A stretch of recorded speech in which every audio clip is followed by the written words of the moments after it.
지금 주유소에 가보면 기름값이 심상치 않습니다. 30년 만에 정부가 기름 가격을 직접 통제하기 시작했습니다. 그런데 이 전쟁 한복판에서 중동 6개 산유국이 뜻밖의 선언을 했습니다. 한국에 원유를 최우선으로 공급하겠다. 기름 한 방울 나지 않는 나라에 왜 이런 대우를 하는 것일까요? 돈의 흐름을 따라가 보면 한국이 쥐고 있는 카드가 보입니다. 세계 5위의 정유 능력, 중동도 대체할 수 없는 기술, 그리고 지금 이 순간 그 카드가 어떻게 작동하고 있는지 하나씩 펼쳐보겠습니다. 한국은 지난해 한 해 동안 원유를 10억 3천만 배럴 수입했습니다. 이 어마어마한 양의 원유를 매년 사들이는 한국은 세계에서 5번째로 많은 기름을 수입하는 나라입니다. 흥미로운 점은 한국보다 위에 있는 나라들의 면면입니다. 일본은 인구가 1억 2천만 명이 넘고 독일도 8,450만 명에 달합니다. 그런데 한국의 인구는 약 5,170만 명에 불과합니다. 일본의 절반도 안 되고 독일의 3분의 2에도 미치지 못하는 인구를 가진 나라가 이 거대한 국가들과 어깨를 나란히 하며 원유를 사들이고 있다는 뜻입니다. 다시 말해 한국은 1인당 원유 소비 밀도가 세계 최상위권에 해당하는 나라인 것입니다. 이렇게 많은 기름을 쓰는 이유는 한국 경제의 구조 자체가 석유, 화학, 철강, 조선, 자동차 등 에너지를 대량으로 소비하는 제조업 중심으로 이루어져 있기 때문입니다. 돈으로 환산하면 이 규모가 더욱 실감이 납니다. 지난해 한국이 원유와 석유 제품을 수입하는 데 쓴 돈은 약 155조 원에 달합니다. 한국 전체 수입액의 17.9%에 해당합니다. 쉽게 말하면 해외에서 물건을 사오는 데 쓰는 돈의 거의 5분의 1이 기름값으로 나간다는 뜻입니다. 월급의 5분의 1을 주유소에서 쓰는 사람을 상상해 보십시오. 매달 급여를 받으면 가장 먼저 주유소부터 들러야 하고 나머지 돈으로 생활을 꾸려야 하는 형편입니다. 나라 전체가 바로 그러고 있는 것입니다. 155조 원이면 한국 국방 예산의 2배가 넘는 금액입니다. 그만큼 석유가 한국 경제에서 차지하는 무게가 절대적이라는 의미입니다. 그리고 이 막대한 기름의 대부분은 한 방향에서 옵니다. 한국이 수입하는 원유의 71.5%가 중동에서 출발합니다. 이 가운데 사우디아라비아 혼자 32.2%를 차지하고 UAE가 13.7%로 그 뒤를 잇습니다. 중동이라는 한 지역에 에너지의 생명줄이 집중되어 있다는 뜻입니다. 물론 최근 미국산 원유 비중이 80배 가까이 증가하며 수입처를 다변화하려는 노력이 있어 왔지만 그럼에도 전체의 약 70%는 여전히 중동을 통해 들어옵니다.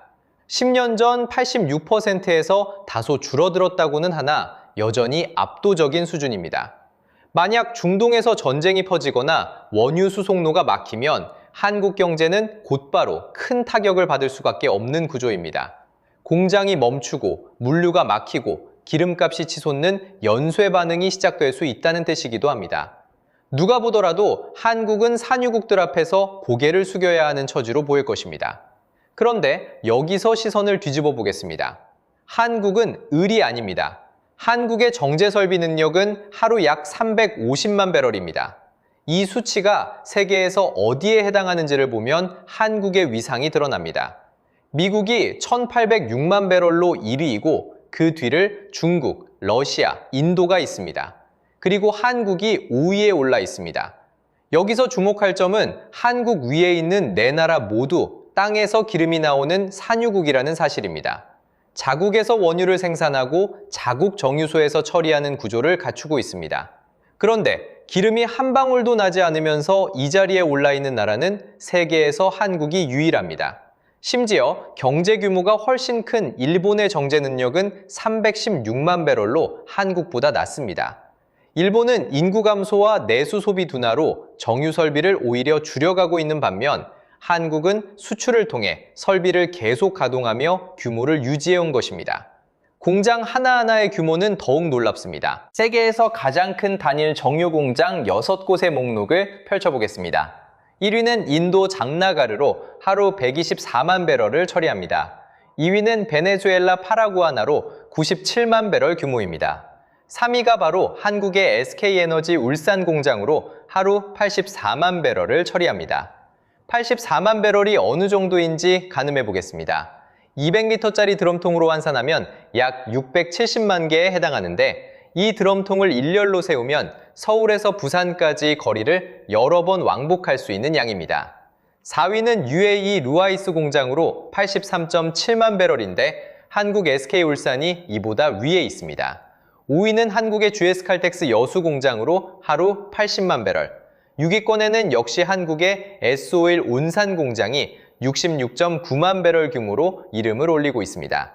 세계 최대 정유 공장 6곳 중 3곳이 한국 땅에 있다는 사실은 한국의 정유 산업이 단순히 크기만 한 것이 아니라 세계적 수준의 집적도를 갖추고 있다는 것을 보여줍니다. 그러나 한국이 진정으로 인정받는 이유는 크기가 아니라 기술에 있습니다. 원유에는 가볍고 깨끗한 경질류와 무겁고 불순물이 많은 중질류가 있습니다. 경질류는 처리가 쉬워서 어느 나라든 다룰 수 있지만 가격이 비쌉니다. 반면 중질류는 가격이 싸지만 찌꺼기가 많고 처리 과정이 까다로워서 아무 정유소나 다룰 수 있는 것이 아닙니다. 한국 정유사들은 바로 이 무겁고 다루기 어려운 중질류를 휘발유, 경유, 항공유 같은 고부가 제품으로 전환하는 고도화 설비를 갖추고 있습니다. 쉽게 말해 찌꺼기 기름도 쓸모있게 만드는 기술을 보유하고 있는 것입니다. 만약 미국산 경질류만으로 공장을 돌리면 설비 특성상 수율이 떨어져 같은 양의 원유에서 뽑아낼 수 있는 제품이 줄어듭니다.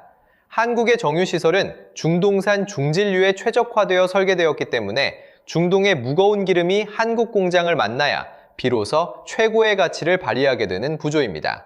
이것이 바로 한국과 중동이 서로를 필요로 하는 이유입니다. 이 기술력을 가장 정확하게 평가하고 거기에 실제로 돈을 건 곳이 있습니다.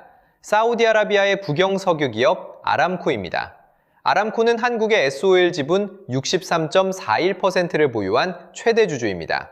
세계 최대 산유국의 국영 기업이 기름 한 방울 안 나는 나라의 정유사에 최대 주주로 들어와 있다는 사실 자체가 한국의 기술력에 대한 가장 강력한 증거입니다. 아람코는 여기서 멈추지 않았습니다. 9조 2,580억 원이라는 한국 역대 최대 규모의 석유화학 투자를 집행하며 샤이 프로젝트를 추진하고 있습니다. 이 프로젝트의 핵심은 TC2C라고 불리는 기술인데 원유에서 플라스틱이나 합성 섬유의 원료가 되는 석유화학 제품을 중간 단계 없이 바로 뽑아내는 기술입니다. 기존 설비보다 석유화학 원료 수율이 3배에서 4배까지 우수한 이 기술의 세계 최초 상용 설비가 올해 6월 한국에서 준공될 예정입니다. 사우디가 왜 한국에 구조를 거는지 이유는 분명합니다. 한국의 기술력이 곧 중동 원유의 가치를 올려주기 때문입니다. 사우디 입장에서 한국은 자신들의 기름을 가장 비싸게 만들어주는 파트너인 것입니다. 기름 한 방울 안 나지만 기름을 가장 잘 다루는 나라. 그래서 한국의 정유소를 지상 유전이라 부릅니다. 땅 밑에서 기름을 퍼올리는 유전은 없지만 땅 위에서 기름의 가치를 극대화하는 또 다른 유전이 한국에 있는 셈입니다. 그래서 이 기술력이 만들어낸 결과가 있습니다. 수입국이 수출국이 된 것입니다. 지난해 한국의 석유 제품 수출액은 약 66조 원에 달했습니다. 이 금액이 한국 경제에서 차지하는 위상을 살펴보면 놀라운 사실이 드러납니다. 66조 원은 한국 전체 수출의 7%에 해당하며 수출 품목 순위에서 반도체와 자동차 바로 다음인 3위에서 4위 사이에 자리하고 있습니다. 기름이 한 방울도 나지 않는 나라에서 석유 제품이 수출 효자 노릇을 하고 있다는 것 자체가 세계 어디에서도 찾아보기 어려운 독특한 구조입니다. 이런 수출이 가능했던 배경에는 압도적인 생산 규모가 있습니다. 같은 해 한국의 석유 제품 생산량은 12억 8천만 배럴로 역대 최대를 기록했습니다. 수입한 원유보다 더 많은 양의 석유 제품을 만들어냈다는 것은 원유를 단순히 분리하는 수준을 넘어 화학적으로 가공하여 부피를 늘리고 가치를 높였다는 의미입니다. 이 중에서 국내에서 소비하고 남은 5억 1천만 배럴이 수출로 나갔는데 이는 역대 3번째로 많은 수출량이었습니다. 이 석유 제품이 어디로 흘러가는지를 따라가 보면 한국의 진짜 위상이 보입니다. 한국산 석유 제품을 가장 많이 사가는 나라는 호주로 전체 수출의 17.6%를 차지합니다. 호주는 넓은 국토에 비해 정유 설비가 부족한 나라인데 해외에서 들여오는 석유 제품의 약 25%를 한국에 의존하고 있습니다. 호주 입장에서는 자동차를 굴리고 비행기를 띄우고 광산 장비를 돌리는 데 필요한 연료의 상당 부분을 한국이 공급하고 있는 셈입니다. 호주 다음으로는 일본이 13.7%, 싱가포르가 12.2%를 사가고 있어서 아시아 태평양 지역의 에너지 공급망에서 한국이 핵심적인 역할을 수행하고 있음을 알 수 있습니다. 그런데 더 인상적인 사례가 있습니다. 세계 최강국 미국이 수입하는 항공유의 71%가 한국산입니다. 특히 미국 서부 해안 지역은 환경 규제가 강화되면서 자체 정유소들이 잇따라 문을 닫았고 그 빈자리를 한국산 항공유가 채우고 있습니다. 미국 서부의 한국 항공유 의존도는 85%에 이릅니다. 미국 서부에서 비행기를 탈 때 그 연료의 대부분은 태평양 건너 한국에서 만들어져 바다를 건너온 것입니다. 미국조차 한국 없이는 서부 하늘에 비행기를 제대로 띄우지 못하는 상황인 것입니다. 막대한 원유를 사들여 66조 원어치 제품으로 되파는 이 구조야말로 한국이 단순한 수입국이 아닌 이유입니다. 중동 산유국들 역시 한국을 함부로 대할 수 없습니다. 자신들의 원유를 세계에서 가장 효율적으로 가공하고 가장 넓은 시장에 공급하는 나라가 바로 한국이기 때문입니다. 한국이 멈추면 호주의 주유소가 비고 미국의 공항이 멈추는 것입니다. 그런데 이 모든 것이 지금 위험에 처했습니다. 2026년 2월 28일 미국과 이란 사이의 전쟁이 본격화되면서 이란 혁명수비대가 호르무즈 해협의 통행을 제한했습니다. 전 세계 원유 수송의 핵심 통로가 막히기 시작한 것이고 그 결과 해협을 지나는 유조선의 통행량이 70%나 줄어들었습니다. 문제는 한국이 수입하는 원유의 61%가 바로 이 해협을 통과한다는 점입니다. 원유만이 아닙니다. 플라스틱과 합성 섬유의 원료가 되는 나프타 역시 54%가 호르무즈를 거쳐 들어오기 때문에 정유 산업뿐 아니라 석유화학 산업 전체가 흔들리기 시작했습니다. 그 영향은 곧바로 주유소에서 나타났습니다. 정부는 30년 만에 처음으로 석유 최고 가격제를 발동했고 휘발유 1리터의 상한선을 1934원으로 정했습니다. 기름값이 오르면 물류비가 따라오르고 물류비가 오르면 택배비와 배달비가 오르고 결국 마트에 진열된 식료품 가격까지 올라갑니다. 기름값 상승은 주유소에서 끝나는 이야기가 아니라 밥상 위까지 도달하는 연쇄 반응인 것입니다. 한국만 힘든 것이 아니었습니다. 유럽연합은 아예 연료 배급제를 현실화했습니다. 제2차 세계대전 이후 처음 있는 일이었습니다. 한국 제조업의 생산비에도 12% 증가 경보가 울렸습니다. 공장을 돌리는 데 드는 비용이 올라가면 제품 가격도 올라가고 결국 그 부담은 소비자에게 돌아옵니다. 세계 경제 전체가 기름 한 방울에 흔들리고 있었습니다. 이때 많은 사람들이 비축유를 떠올렸습니다. 비축유란 이런 비상사태에 대비해 국가가 미리 쌓아둔 기름을 말합니다. 한국의 비축유는 국제에너지기구 기준으로 208일분이라고 합니다. 반년 넘게 버틸 수 있을 것 같은 숫자입니다. 그러나 이 기준은 순수입량을 기준으로 계산한 것이고 실제로 하루에 소비하는 양을 기준으로 다시 계산하면 68일분에 불과합니다. 석 달도 버티지 못하는 양인 것입니다. 국제에너지기구는 역대 최대 규모의 비축유 공동 방출을 결정했고 한국에 할당된 물량은 2246만 배럴이었습니다. 2022년 러시아 우크라이나 전쟁 때 방출한 양의 2배에 달하는 규모였습니다. 그러나 비축유는 시간을 벌어주는 카드이지 근본적인 해결책이 아닙니다. 비축유를 꺼내 쓰는 동안 새로운 기름이 들어오지 않으면 결국 바닥이 드러나게 됩니다. 68일 뒤에는 어떻게 되는가? 그 질문 앞에서 정부가 꺼낸 카드가 있습니다. 전쟁 한복판에서 중동, 걸프 6개국, 사우디와 UAE, 카타르, 쿠웨이트, 오만, 바레인이 뜻밖의 선언을 했습니다. 한국의 원유를 최우선으로 공급하겠다는 것이었습니다. 영상 첫머리에서 던졌던 그 약속이 바로 이것입니다. 기름 한 방울 나지 않는 나라에 산유국들이 먼저 손을 내밀었다는 사실 자체가 앞서 살펴본 한국의 정유 기술력이 얼마나 대체 불가능한 카드인지를 증명합니다.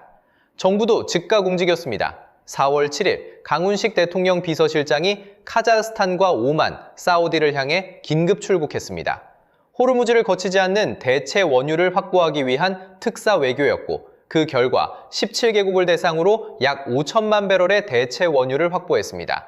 동시에 이재명 대통령은 홍해 항로 개방을 결정했고 청해부대 대조영함이 아덴만 해역에 배치되었습니다. 기름을 실어올 바닷길을 군함이 지키는 상황이 된 것입니다. 정부는 전쟁 추경 26.2조 원을 편성하고 유류세를 추가 인하해서 소비자 부담을 줄이려 했습니다. 그리고 4월 8일 이란과 미국이 2주간의 휴전에 합의했습니다. 해협안에 묶여있던 유조선 7척, 약 1,400만 배럴이 다시 움직일 수 있는 가능성이 열렸습니다. 그럼에도 현실을 직시해야 합니다. 확보한 5천만 배럴은 평시 물량의 60에서 70% 수준입니다. 봉쇄가 장기화되면 외교와 비축유만으로는 근본적인 해결이 되지 않습니다. 기름 이야기를 하다가 바다 이야기가 나온 겁니다.